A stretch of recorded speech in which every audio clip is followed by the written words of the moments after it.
Arrange documents. Let me tell you one thing before I explain about this option.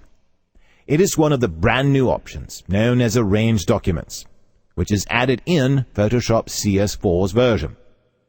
Using this option, you can easily display multiple documents in the workspace.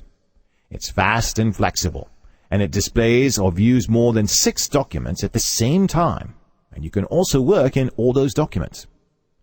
Let's see it in an interactive way now, and I hope it will be very useful for you. Here I have 4 image documents opened in Photoshop. Now let's try the various options in Arrange Documents. Click on the Arrange Documents icon and then select Consolidate option, where it arranges the files at the back of one another and is displayed in tabs.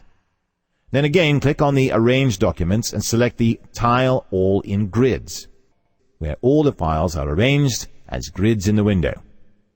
Next, select the Tile All in Vertical, where the documents are arranged correspondingly in a vertical way. Then select the Tile All in Horizontal option, where it arranges the documents in a horizontal position. The rest of the options in Arrange Documents are simple, so I ask you to experiment with those options, like 2 ups, 3 ups, and 4 ups, and so on. Do those on your own.